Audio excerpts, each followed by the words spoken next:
The scent of dust and desperation clung to Beatrice Owens as she stood before the merchant's counter in Desdemona, Texas. Her fingers trembling around the small cloth purse that held nothing but 3 copper pennies and a button she had been too ashamed to remove. The summer of 1872 had been unforgiving, and the journey from Louisiana had taken everything from her, including her dignity, though she fought to keep that last shred intact as she faced the storekeeper's cold, calculating eyes. "I need flour, beans, and perhaps some salt," Beatrice said, her voice steady despite the gnawing hunger that had been her constant companion for the past 3 days. The words felt heavy on her tongue, weighted with the knowledge that she could not pay for what she desperately needed. The merchant, a thin man with a hawkish nose and wire-rimmed spectacles, looked her up and down with the kind of disdain reserved for those who dared enter his establishment without the means to purchase. His lips pursed into a thin line as he leaned forward, his fingers drumming against the polished wood counter that separated them like a chasm between 2 different worlds. "You got money for that, girl." His voice carried the sharpness of a man who had heard too many sob stories and believed none of them. Beatrice's throat tightened. She opened the purse, the pennies clinking softly as they caught the afternoon light streaming through the shop's dusty windows. "I have 3 cents, sir. I know it is not much, but I am willing to work for the rest. I can clean or sew or help with inventory. I am a hard worker, and I promise you would not regret giving me a chance." The merchant's laugh was harsh and devoid of humor. He straightened, crossing his arms over his chest as he shook his head. 3 cents? What do you think this is, a charity? I run a business here, not a mission for every vagabond who wanders in off the street. You want flour and beans and salt. Come back when you have real money. Now get out of my store before you scare away my paying customers." Heat flooded Beatrice's cheeks, a mixture of shame and anger that made her eyes burn with unshed tears. She refused to let them fall, refused to give this cruel man the satisfaction of seeing her break. She had survived her father's death from typhoid, her mother's passing just 3 months later from grief, and the long, treacherous journey west in search of her aunt who supposedly lived in Texas. She would survive this too. "Please," she tried once more, her voice dropping to barely above a whisper. "I have not eaten in days, just a small bag of flour enough to make some bread. I swear I will pay you back." "Out." The merchant pointed toward the door, his face reddening with irritation. "I've heard every excuse and every promise, and they all mean the same thing. Nothing. You got no money, you got no business here.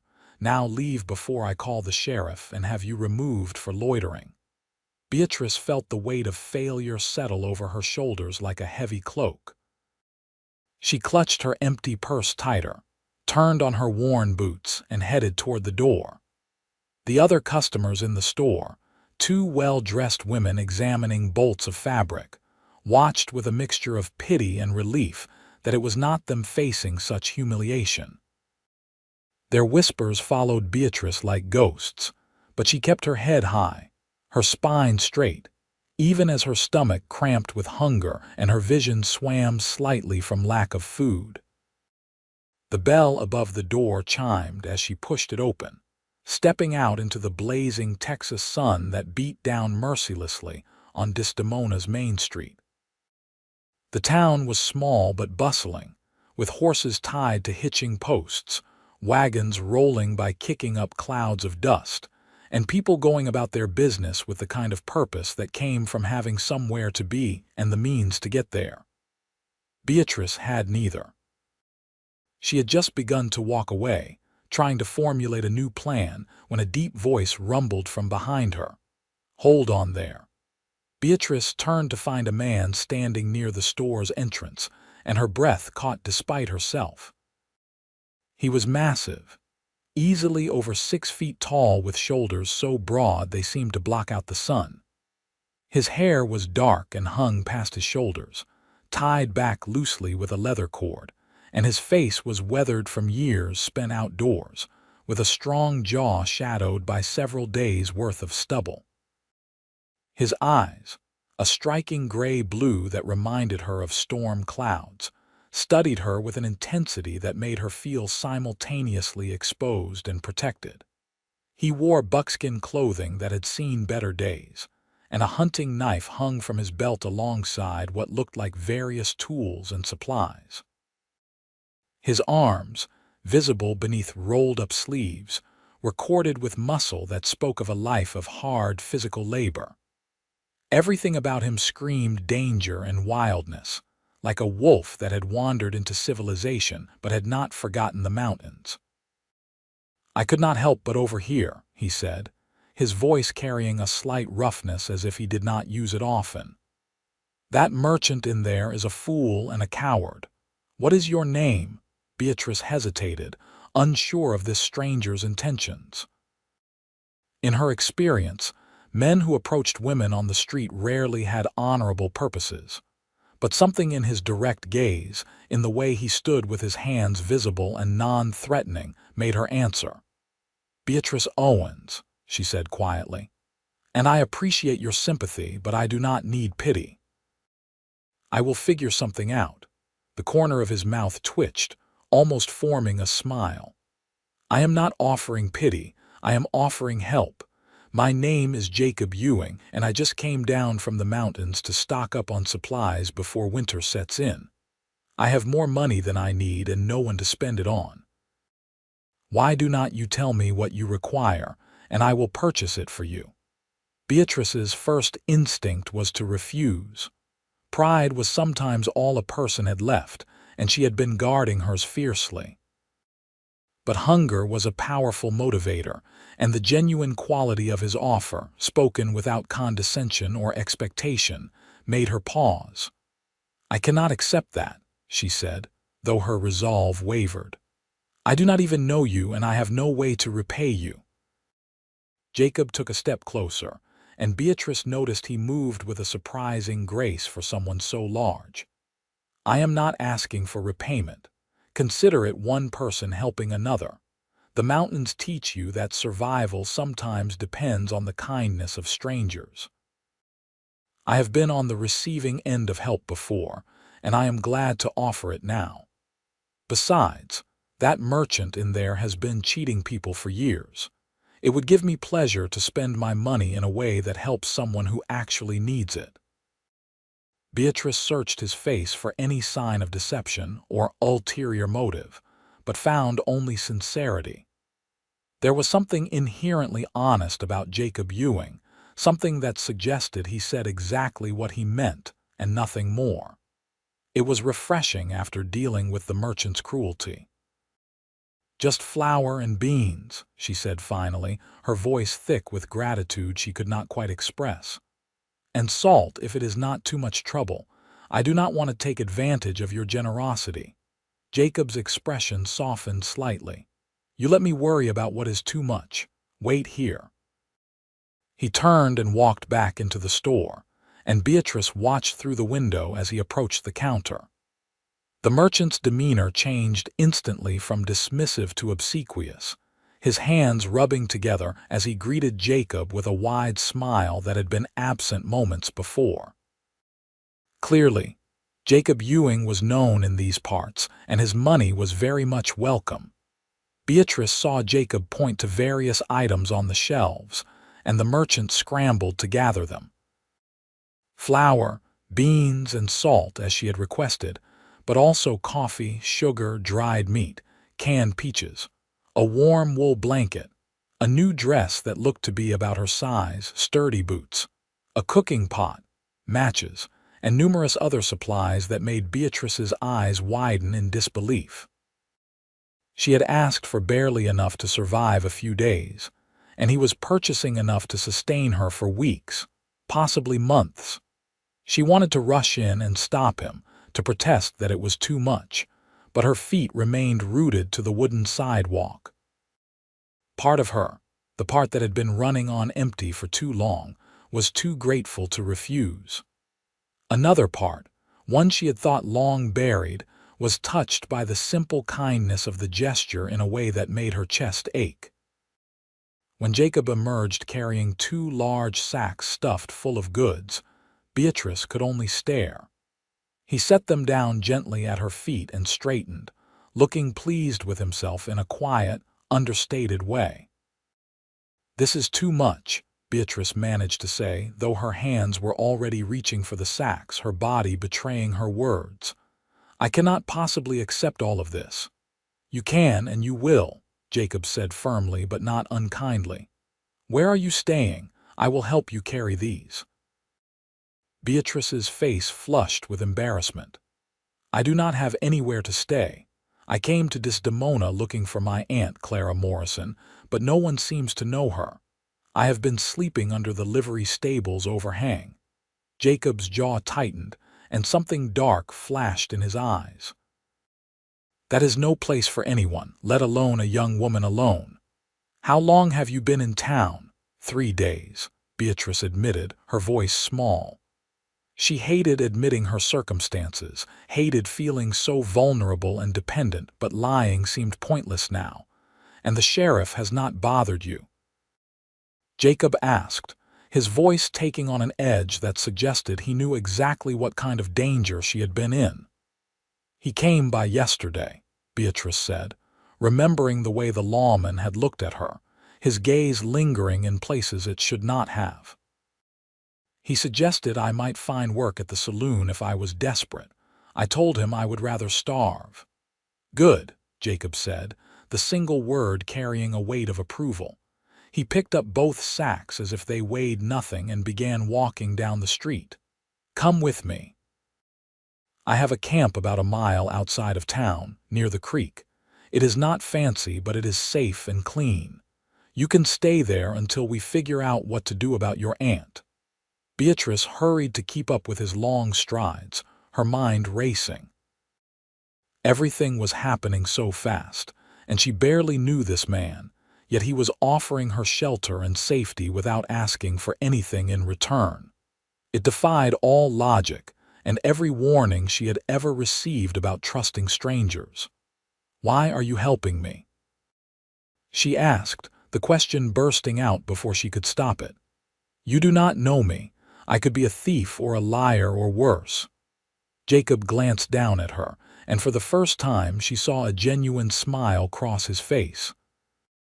It transformed his features, softening the hard edges and making him look younger, more approachable.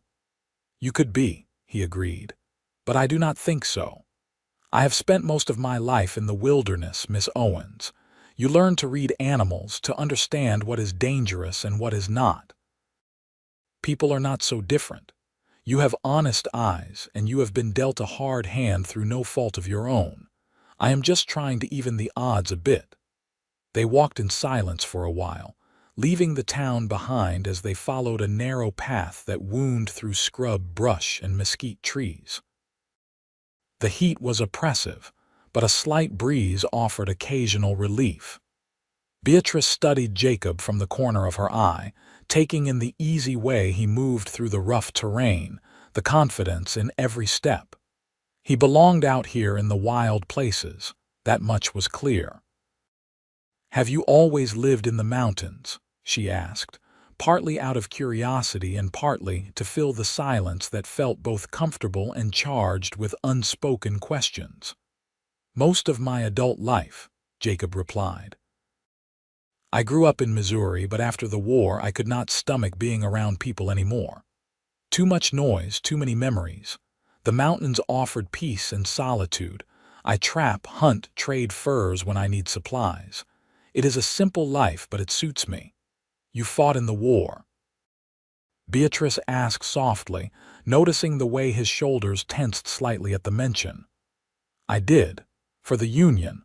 Lost a lot of friends, saw things no person should see. When it was over, I just wanted to be somewhere quiet where the only thing I had to worry about was whether the winter would be harsh and if the game would be plentiful. The mountains delivered on that promise." Beatrice understood that desire for escape, for a place where the past could not reach you. She had felt it herself after losing her parents, the need to go somewhere new and start over. Desdemona was supposed to be that place, but so far it had been nothing but disappointment and struggle.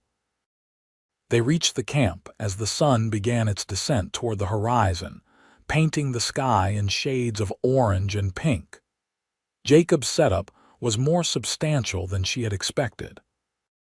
A large canvas tent stood beneath a cluster of cottonwood trees, and a stone fire pit sat nearby with a metal grate positioned over it for cooking. Various supplies were stored in crates and covered with oilcloth, and 2 horses grazed peacefully in a makeshift corral fashioned from rope and wooden stakes. "It is not much," Jacob said, setting down the sacks near the tent, "but it keeps the rain off and the critters out. You can sleep in the tent tonight. I will take my bedroll outside." "I cannot take your tent," Beatrice protested, though the thought of sleeping somewhere protected and safe sounded like paradise. "You have already done too much." Jacob fixed her with a look that brooked no argument.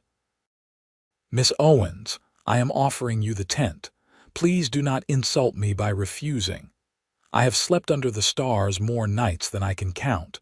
One more will not harm me." Beatrice nodded, too tired and overwhelmed to argue further. "Thank you, Mr. Ewing. I do not know how I will ever repay your kindness." "Jacob," he corrected gently, "and there is nothing to repay. Now let me get a fire going and cook us some supper. I am betting you are hungry enough to eat a whole cow." He was not wrong. As the smell of coffee brewing and bacon frying filled the air, Beatrice's stomach growled so loudly that Jacob heard it from where he crouched by the fire. He did not comment on it, which she appreciated, but he did pile her plate high with food and hand her a cup of strong, hot coffee that tasted like heaven. They ate in companionable silence, Beatrice savoring every bite like it was her last meal. The food settled heavily in her stomach, filling a void that had been aching for days. As darkness fell and the stars emerged overhead, she felt some of the tension that had been coiled in her shoulders begin to ease. "Tell me about your aunt," Jacob said after they had finished eating. He poured them both more coffee and settled back against a log, his long legs stretched out before him. "What do you know about her?" Beatrice wrapped her hands around the warm tin cup, grateful for the heat that seeped into her fingers. "Not much, honestly. She is my mother's younger sister. They lost touch years ago after my aunt moved west with her husband. My mother received a letter from her about 5 years ago saying they had settled in Desdemona, Texas, and were doing well. After my parents died, I thought maybe I could find her here, make a new start. But no one in town knows anyone by her name or her married name, Morrison." 5 years is a long time," Jacob said thoughtfully. "People move, circumstances change, but that does not mean we cannot find her, or at least find out what happened. I have some contacts in the area, people who know things. I will ask around tomorrow." "You have done so much already," Beatrice said, her voice thick with emotion. "I do not understand why you are being so kind to me." Jacob was quiet for a long moment, staring into the fire. The flames cast dancing shadows across his rugged features, and Beatrice found herself thinking he was handsome in an unconventional way, all hard plains and strength, like the mountains he called home. "When I first went up into the high country," he began slowly, "I was not in a good place. The war had left me angry and lost, and I did not much care if I lived or died. I was careless, stupid even. I got caught in a blizzard without proper supplies and would have frozen to death if not for an old trapper who found me and took me to his cabin. He nursed me back to health, taught me how to survive in the wilderness, and never asked for anything in return. When I asked him why he helped me, he said that kindness does not need a reason. It just needs to be given when the opportunity arises. I guess I took that lesson to heart." Beatrice felt tears prick her eyes at the simple honesty of his words. "Your trapper friend sounds like a wise man." He was. He passed away a few winters back, peaceful in his sleep. But I think about him often, and I try to live in a way that would make him proud. Jacob looked at her then, his gray-blue eyes reflecting the firelight. "You remind me a bit of myself back then, Miss Owens. Lost, hurting, but still fighting. That kind of strength deserves to be rewarded, not punished. Please call me Beatrice," she said softly. "I think we are past formalities now, given everything you have done for me." "Beatrice," he repeated, and the way her name sounded in his deep voice sent an unexpected shiver down her spine that had nothing to do with the cooling night air. "That is a beautiful name." "My mother chose it," Beatrice said, a sad smile touching her lips. She loved Shakespeare and said Beatrice from Much Ado About Nothing was the perfect combination of wit and strength. I have always tried to live up to it. "I would say you are doing a fine job," Jacob said, and the genuine admiration in his voice made Beatrice's cheeks warm. They talked well into the night, the conversation flowing easily despite their different backgrounds. Jacob told her stories of the mountains, of encounters with bears and mountain lions, of winters so harsh the snow piled higher than a man's head, and summers so beautiful they took your breath away. Beatrice shared memories of her childhood in Louisiana, of her father's work as a teacher and her mother's beautiful singing voice, of the happy times before illness and death had stolen everything away. When Beatrice finally retired to the tent, her body exhausted but her heart lighter than it had been in months, she lay on the bedroll Jacob had spread out for her and stared at the canvas ceiling. She could hear him moving around outside, banking the fire and checking on the horses, his presence a comforting barrier between her and the vast, uncertain world beyond the camp. For the first time since her mother's death, Beatrice felt something other than despair. It was a fragile thing, this spark of hope, but it was there nonetheless, kindled by the unexpected kindness of a mountain man who had asked for nothing in return. Sleep claimed her quickly, deep and dreamless, her body finally able to rest now that it knew it was safe. Morning arrived with birdsong and the smell of coffee brewing. Beatrice emerged from the tent to find Jacob already up, the fire rekindled and breakfast underway. He looked as fresh as if he had slept in a feather bed instead of on the hard ground, and the sight of him moving around the camp with easy efficiency made something flutter in Beatrice's chest. "Good morning," she said, self-conscious about her appearance. She had slept in her clothes, and her hair was surely a tangled mess.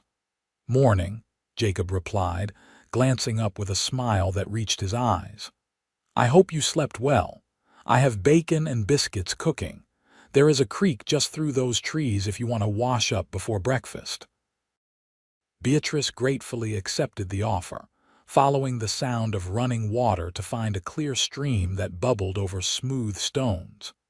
She knelt beside it, splashing the cool water on her face and doing her best to tame her hair with her fingers.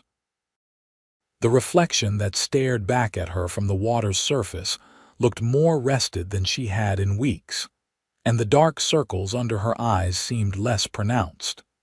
When she returned to camp, Jacob handed her a plate piled with food and a fresh cup of coffee. "I am going to head into town after breakfast," he said. "Ask around about your aunt. You are welcome to come with me or stay here and rest. Either way, I will not be gone long." "I will come with you," Beatrice decided. "I cannot just sit here while you do all the work. Besides, maybe someone will recognize me and remember something about my aunt." Jacob nodded, looking pleased. "That is a good idea. 2 sets of ears are better than 1. They rode into town on Jacob's horses, Beatrice seated on a gentle mare that responded to the lightest touch. It had been years since she had ridden, but the skill came back quickly, and she found herself enjoying the feeling of the horse beneath her and the wind in her hair. Desdemona looked different in the morning light, less harsh and more hopeful.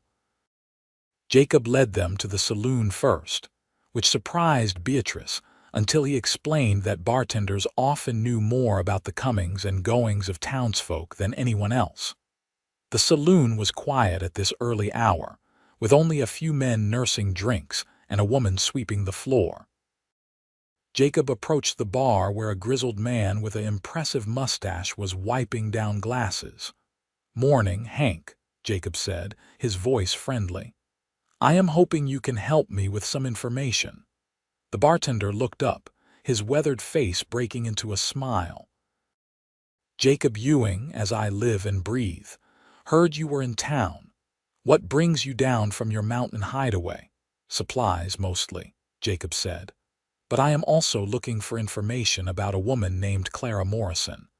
Would have been here about 5 years ago, maybe longer. Came from Louisiana with her husband." Hank's expression turned thoughtful as he polished a glass. Morrison. Name sounds familiar, but I cannot say I remember anyone specific. Let me think on it. Why do you want to know?" "This is Beatrice Owens," Jacob said, gesturing to her. "Clara Morrison is her aunt. She is trying to find her." Hank's eyes softened as he looked at Beatrice. "Family, huh? That is important. Tell you what, there is a woman who runs the boarding house on the east side of town, Mrs. Patterson. She has been here since before I arrived, knows everyone and everything. If anyone would remember your aunt, it would be her." "Thank you," Beatrice said earnestly. "I appreciate any help you can offer." They left the saloon and made their way to the boarding house, a tidy 2-story structure with a garden out front that showed signs of careful tending. Mrs. Patterson answered the door herself, a stout woman in her 50s with kind eyes and flour dusted across her apron. "Can I help you?" she asked, looking between Jacob and Beatrice with curiosity. "I hope so," Beatrice said, stepping forward. "My name is Beatrice Owens, and I am looking for my aunt, Clara Morrison. She was supposed to have settled in Desdemona with her husband about 5 years ago.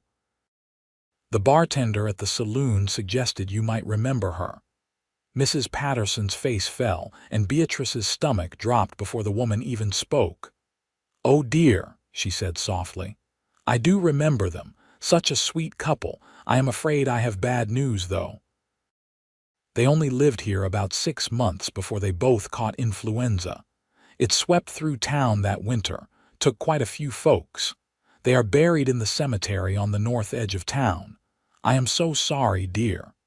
Beatrice felt the news hit her like a physical blow. Her last hope, her only family, gone before she had even arrived. She swayed slightly, and Jacob's hand immediately came to rest on her lower back, steadying her with his solid presence. "Thank you for telling me," Beatrice managed to say, though her voice sounded hollow even to her own ears. "I appreciate your honesty." Mrs. Patterson reached out and patted Beatrice's hand. "If you need anything, dear, you let me know. Desdemona may be rough around the edges, but we take care of our own." They walked away from the boarding house in silence, Jacob's hand still resting protectively on Beatrice's back.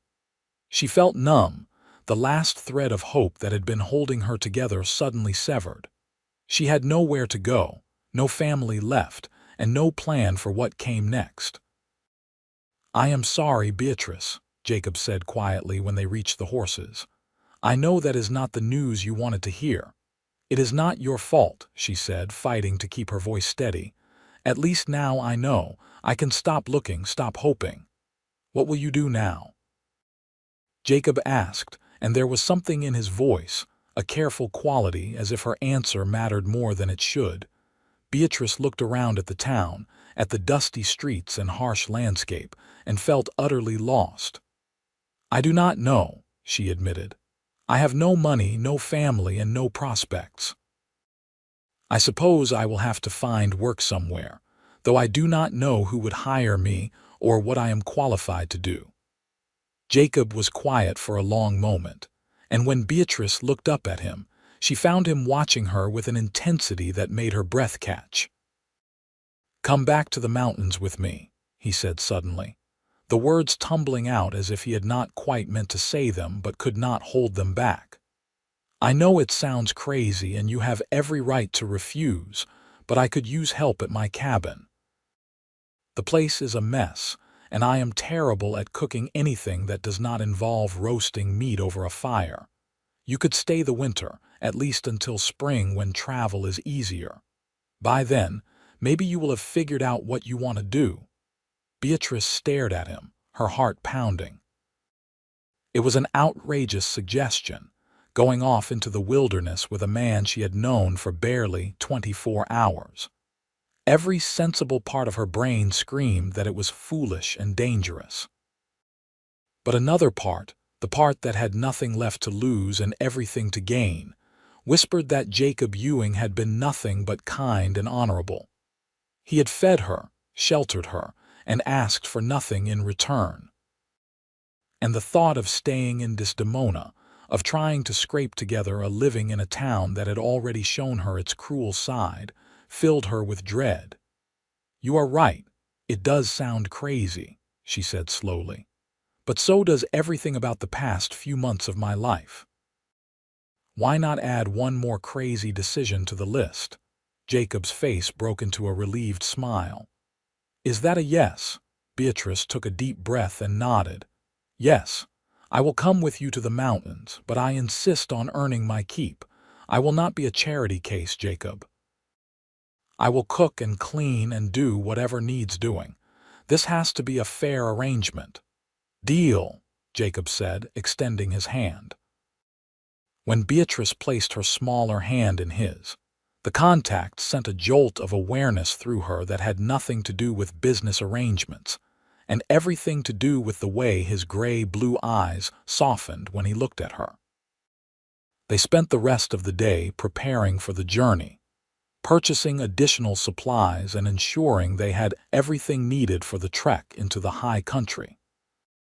The merchant from yesterday eyed Beatrice with barely concealed contempt when she entered the store with Jacob, but he held his tongue, unwilling to offend a paying customer. As Jacob loaded supplies onto a pack mule he had purchased specifically for the trip, Beatrice felt a strange mixture of fear and anticipation settling over her. She was leaving behind everything familiar, heading into unknown territory with a man she barely knew. But she was also leaving behind the grief and loss that had haunted her for so long, and the possibility of a fresh start, no matter how unconventional, called to something deep inside her. They set out at dawn the next morning, the horses fresh and the air cool before the sun's heat became oppressive. Beatrice rode beside Jacob, their pace steady but not rushed.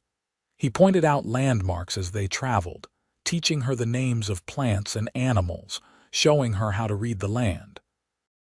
"That is prickly pear cactus," he said, gesturing to a cluster of flat, spine-covered plants. "The pads and fruit are edible if you prepare them right, and see those tracks there. That is a coyote, probably passed through early this morning." Beatrice absorbed the information like a sponge, fascinated by this world she had never really understood. Growing up in Louisiana, nature had been something pretty to look at, but not essential to daily survival. Here, it was everything, and Jacob moved through it with the ease of someone who had made it his home. They traveled for 3 days, camping each night beneath the stars. Jacob was a perfect gentleman, always ensuring Beatrice had privacy when needed and never once making her feel uncomfortable or threatened. If anything, his presence was comforting, a solid wall between her and the dangers of the wilderness. On the 3rd night, as they sat by the fire after supper, Beatrice worked up the courage to ask the question that had been nagging at her. "Jacob, why did you really invite me to come with you? And please, Do not say it is just for help around the cabin.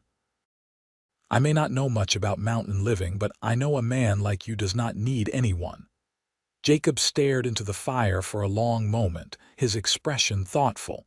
When he finally spoke, his voice was rough with honesty. You are right. I do not need help. I have been managing fine on my own for years. But when I saw you standing there in front of that merchant, looking so proud despite having nothing, something in me recognized something in you. Loneliness, maybe, or the kind of strength that comes from surviving things that should have broken you. I have been alone in those mountains for a long time, Beatrice. Longer than is probably healthy. And then you appeared, and for the first time in years, I thought about what it might be like to have someone to talk to share meals with, to hear another human voice besides my own. Maybe I am the one being selfish here. Beatrice's breath caught at his raw honesty. I do not think that is selfish, she said softly. I think it is human. We are not meant to be alone, are we? Not completely. No, Jacob agreed, his eyes finding hers across the fire. I do not think we are. Something shifted between them in that moment, an acknowledgement of connection that went beyond simple kindness or practical arrangement. Beatrice felt it settle over her like a warm blanket, both comforting and terrifying in its intensity. The mountains rose before them on the fourth day, massive and imposing, their peaks still dusted with snow despite it being late summer. Jacob's entire demeanor changed as they entered the high country, a visible relaxation in his shoulders and a lightness in his expression that Beatrice had not seen before. This was his home, his sanctuary, and she could see why. The air was clearer here, crisp and clean, scented with pine and wildflowers. Streams cascaded down rocky slopes, their water so clear you could see every stone on the bottom. Wildlife was abundant, deer grazing in meadows, eagles soaring overhead, and once in the distance, a bear lumbering through the underbrush. It is beautiful, Beatrice breathed, her eyes trying to take in everything at once. I have never seen anything like it. Wait until you see the cabin, Jacob said, and there was pride in his voice. It is not fancy, but it has the best view in the territory. He was not exaggerating. The cabin sat in a clearing surrounded by towering pines, with a vista that stretched for miles, overlooking valleys and peaks that seemed to go on forever. The structure itself was sturdy, built from thick logs chinked with mud, with a stone chimney and a covered porch that wrapped around two sides. Inside was rustic but clean, with a large main room that served as kitchen and living area, a sleeping loft accessible by a wooden ladder, and a separate small room that Jacob said he used for storage, but could easily be converted into a bedroom. Furs covered the floor and the furniture was handmade but well crafted. This is incredible, Beatrice said, running her hand along the smooth surface of the wooden table. You built all this yourself. Most of it, Jacob admitted. The original cabin was here when I found this place, but it was falling apart. I spent the better part of 2 years rebuilding and expanding it, gave me something to focus on besides my own thoughts. Beatrice could see the care and skill that had gone into every detail. This was not just a shelter, it was a home, a place where someone had invested time and heart. Well, you did an amazing job. I can see why you love it here. Over the following weeks, they fell into a comfortable routine. Beatrice took over the cooking and domestic chores, finding satisfaction in creating order and comfort. She discovered that she had a talent for making something delicious out of limited ingredients, and Jacob's appreciative sounds during meals made her feel useful and valued. In return, Jacob taught her wilderness skills, showing her how to identify edible plants, how to fish in the streams, and how to read weather patterns in the clouds and animal behavior. He was a patient teacher, never making her feel stupid for not knowing something, always encouraging her efforts. "You are a natural," he said one afternoon after she successfully caught her first fish. His face was alight with genuine pleasure at her accomplishment. "Most people take weeks to get the hang of it." Beatrice beamed, ridiculously proud of herself for managing to feed them. "I had a good teacher," she said, and the way Jacob's eyes softened when she said it made her heart skip. As summer turned to autumn and the leaves began to change color, painting the mountains in shades of gold and crimson, Beatrice realized she had not thought about her old life in days. The grief over her parents' deaths was still there, a dull ache that she suspected would never fully disappear, but it no longer consumed her every waking moment. Here in the mountains, surrounded by beauty and purpose, she was beginning to heal. Her relationship with Jacob deepened in subtle ways. They talked for hours each evening, sharing stories and dreams, discovering common ground in unexpected places. He had a dry sense of humor that caught her off guard and made her laugh until her sides hurt. She challenged his opinions and was pleased when he listened thoughtfully instead of dismissing her views because she was a woman. Physical contact became more frequent and natural. Jacob's hand on her shoulder as he showed her how to aim a rifle. Beatrice brushing flour off his cheek after he tried to help with baking and made a mess. Their knees touching as they sat by the fire. Each touch was innocent but charged with awareness, building tension that neither seemed quite ready to acknowledge. The first snow came in late October, dusting the peaks and making the morning air sharp and cold. Jacob started spending more time cutting and stacking firewood, preparing for the harsh winter he promised was coming. "It gets deep up here," he warned as Beatrice helped him stack logs near the cabin. "Sometimes you cannot leave the cabin for days at a time. The isolation can be hard on some people." "I think I will manage," Beatrice said, pausing to wipe sweat from her brow despite the cold air. "I have good company." Jacob stopped working and looked at her, really looked at her, and Beatrice felt the intensity of his gaze all the way to her toes. "Yes," he said quietly, "you do." That night, as they sat by the fire after supper, Jacob seemed restless, standing and pacing before finally settling back down. "Beatrice, I need to tell you something," he said, his voice serious. Beatrice's heart jumped into her throat. "What is it? Is something wrong?" "No, nothing is wrong. It is just." He ran a hand through his hair, and Beatrice realized he was nervous, which was so unlike his usual steady demeanor that it made her nervous too. "I have been thinking about this for weeks now, and I cannot keep it to myself anymore. Having you here, it has changed everything for me. This cabin, these mountains, they were enough before. But now, the thought of you leaving when spring comes, of going back to being alone, it makes everything feel empty." Beatrice's breath caught. "Jacob, let me finish," he said, his gray-blue eyes locked on hers. "I know we have not known each other long. I know this situation is unconventional and strange, but I have come to care for you, Beatrice. More than I should, probably. You are strong and kind and beautiful, and you have brought life back to this place. You have brought life back to me. And I need to know if there is any chance, any possibility, that you might feel the same way." Beatrice's heart was pounding so hard she was sure Jacob could hear it. She had been trying to ignore her growing feelings for him, telling herself it was just gratitude or loneliness or proximity. But the truth was that she had fallen for Jacob Ewing, for his quiet strength and surprising gentleness, for the way he made her feel safe and valued and seen. "I do feel the same way," she said, her voice barely above a whisper. "I have been trying not to, telling myself it was too soon or too complicated. But I cannot help it, Jacob. When I am with you, I feel like I have finally found the place I am supposed to be." The relief that washed over Jacob's face was almost comical.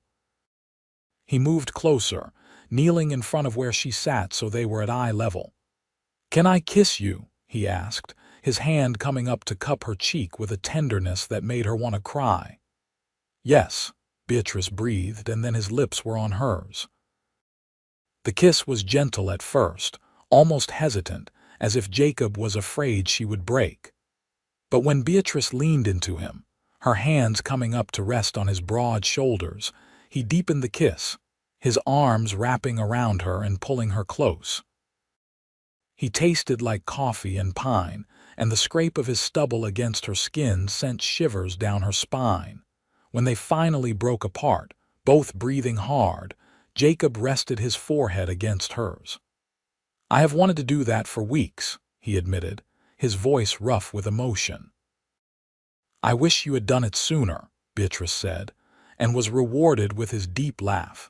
They stayed up late that night, talking and kissing and making plans. Jacob wanted to marry her, properly and officially, as soon as possible.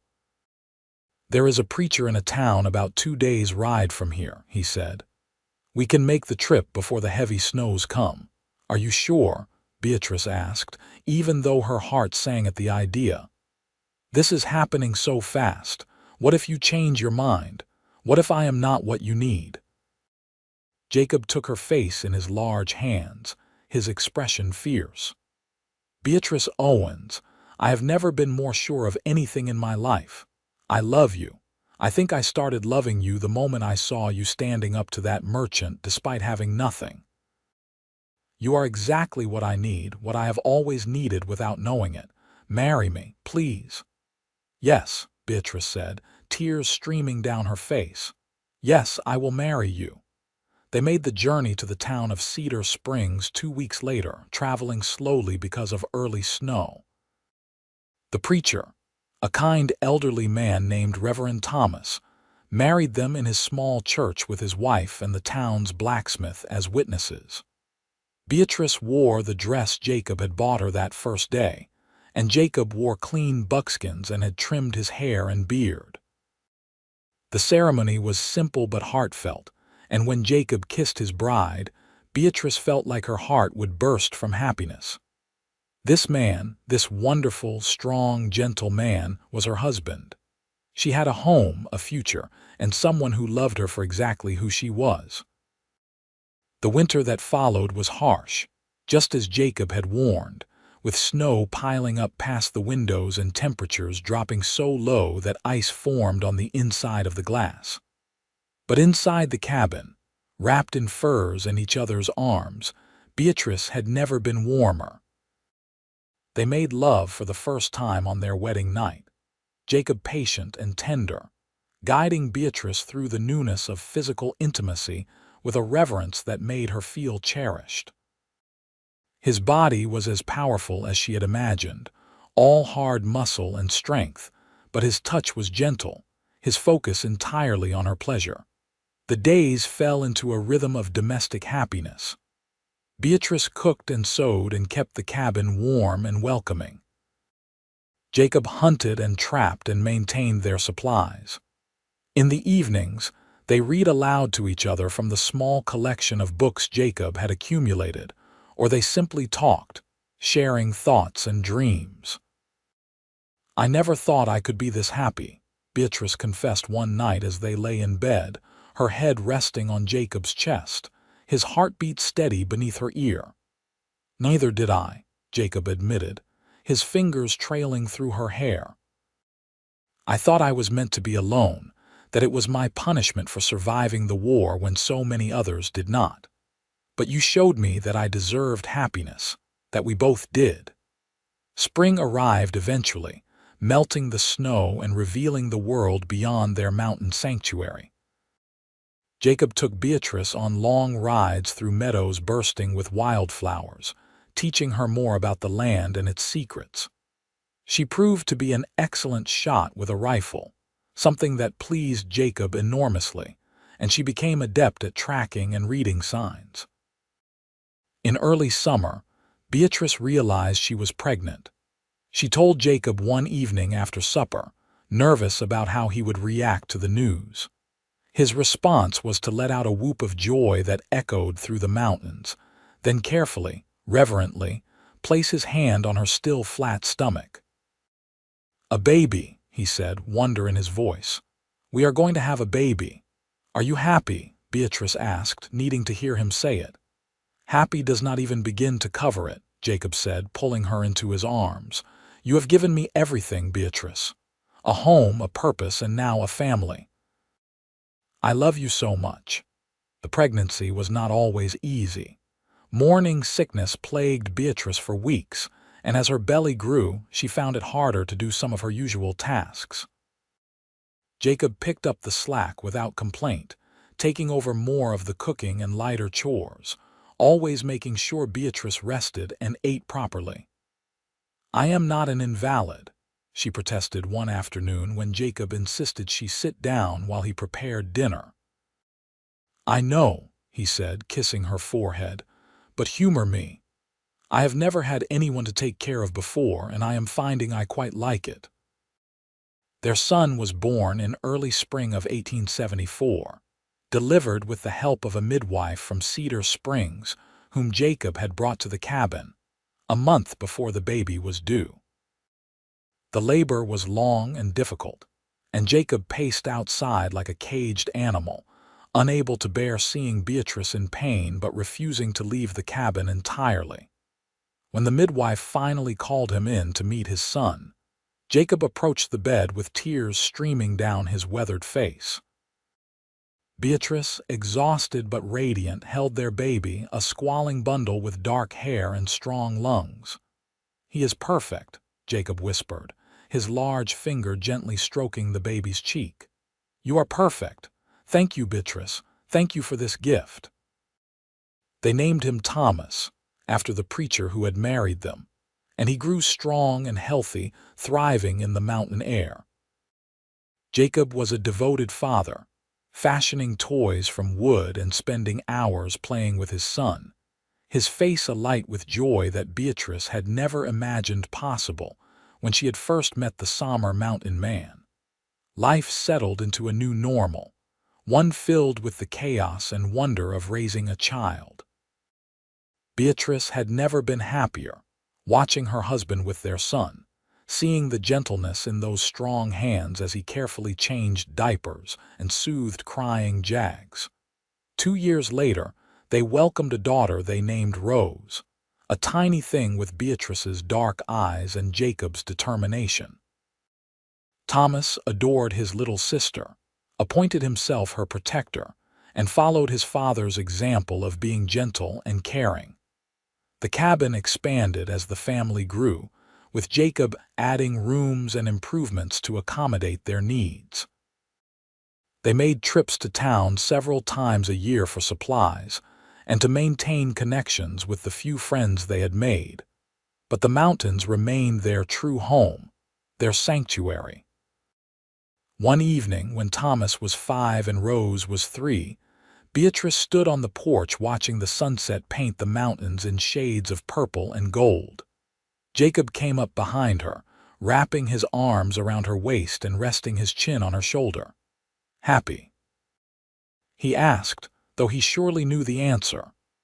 "More than I ever thought possible," Beatrice said, leaning back into his solid warmth.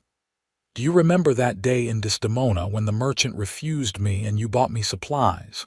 "I remember," Jacob said. "It was the best decision I ever made." "I was so lost then," Beatrice continued. "So alone and scared. I had no idea that the worst moment of my life was actually the beginning of the best thing that would ever happen to me." "I felt the same way," Jacob admitted. "I saw you standing there, so proud despite having nothing, and something just clicked. I did not know it was love then, but looking back, I think it was. I think I loved you from that very first moment." Beatrice turned in his arms, reaching up to touch his face, now familiar and beloved. "I love you, Jacob Ewing. Thank you for seeing me when I needed to be seen. Thank you for choosing me." "Always," Jacob said, and kissed her with all the tenderness and passion that had grown between them over the years. "I will always choose you." Their children grew strong and capable, learning the ways of the mountains from their father and the importance of kindness and resilience from their mother. Thomas showed signs of his father's quiet strength and love of the wilderness, while Rose had her mother's quick wit and determination. In the summer of 1880, when Thomas was 6 and Rose was 4, Beatrice discovered she was pregnant again. This time, Jacob's reaction was calmer but no less joyful, his hand immediately seeking her stomach as he grinned. "Another blessing," he said. "How did I get so lucky?" Their third child, a boy they named Samuel, was born that winter, healthy and loud and perfect. The cabin felt full of life and love, the walls echoing with children's laughter and the sounds of a family thoroughly happy together. Jacob proved to be as devoted to his children as he was to Beatrice, spending hours teaching them about the world around them, telling stories by the fire, and showing them how to live in harmony with nature. Beatrice often watched him with their children and marveled at how this man, who had once been so isolated and alone, had become such a loving father and husband. Years passed in a blur of happiness and hard work. The children grew, the cabin expanded, and Jacob and Beatrice's love deepened with each passing season. They faced challenges, as all families did. Harsh winters, illnesses, the occasional conflict with wildlife or the rare dangerous drifter who wandered too close to their property. But they faced everything together, their partnership unshakable. On their 10th wedding anniversary, Jacob took Beatrice back to the meadow where he had proposed, leaving the children with a trusted neighbor for the day. They spread a blanket beneath the same tree and shared a picnic, talking and laughing like young lovers. "You ever regret it?" Jacob asked as they lay on the blanket, watching clouds drift overhead, giving up civilization for this wild life. Beatrice propped herself up on her elbow, looking down at her husband's beloved face. "Never," she said firmly. "This is not giving something up, Jacob. This is gaining everything. I have you, our children, this beautiful place.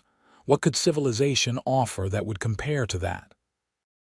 "Nothing," Jacob agreed, pulling her down for a kiss. "Absolutely nothing."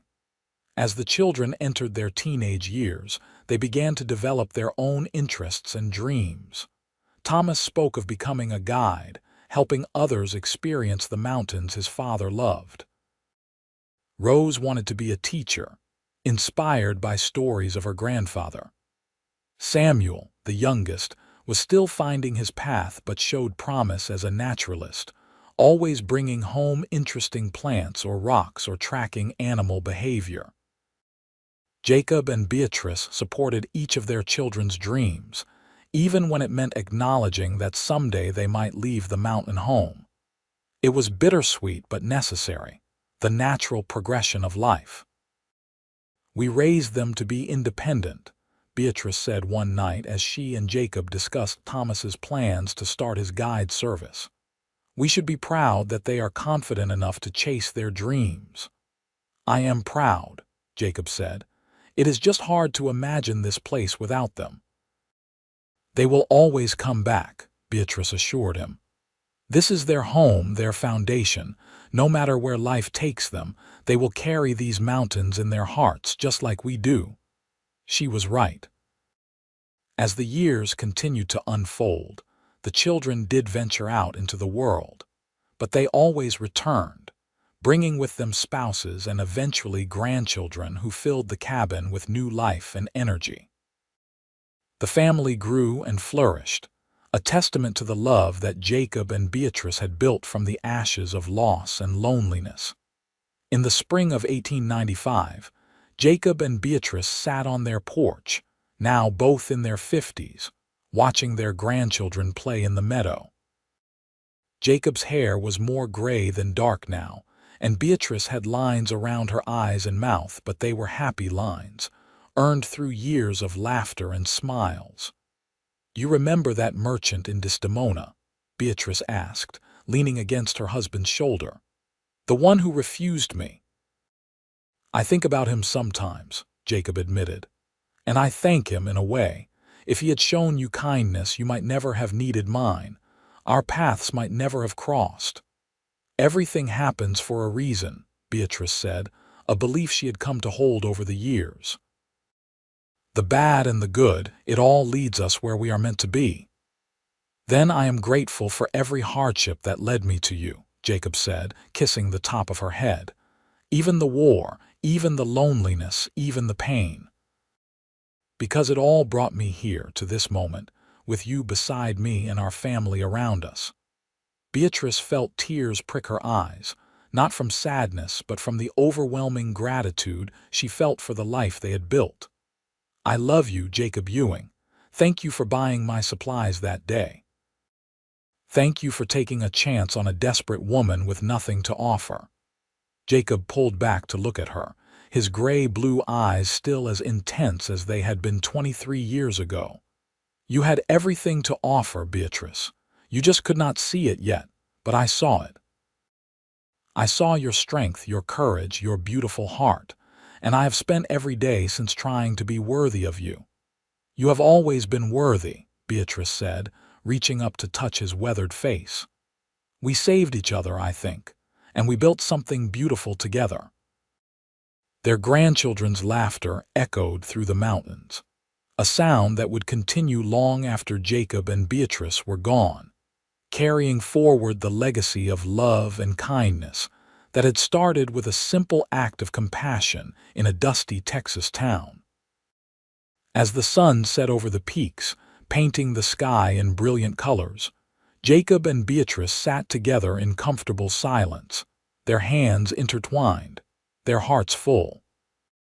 They had faced countless challenges over the years, weathered storms both literal and figurative, but through it all, they had each other. The journey from that day in Desdemona to this moment on their mountain porch had been long and sometimes difficult, but neither would have changed a single step. Because every moment, every choice, every hardship and triumph had led them exactly where they were meant to be together, surrounded by love, in the home they had built with their own hands and hearts. And as darkness fell and stars began to emerge in the vast sky above, Jacob and Beatrice knew that whatever challenges tomorrow might bring, they would face them as they always had, side by side, stronger together than they could ever be apart. The mountain air carried the scent of pine and wildflowers, the stream babbled its eternal song, and inside the cabin, their family gathered for dinner, voices rising in conversation and laughter. This was the life they had built from nothing but hope and determination and love. This was home. This was family. This was everything.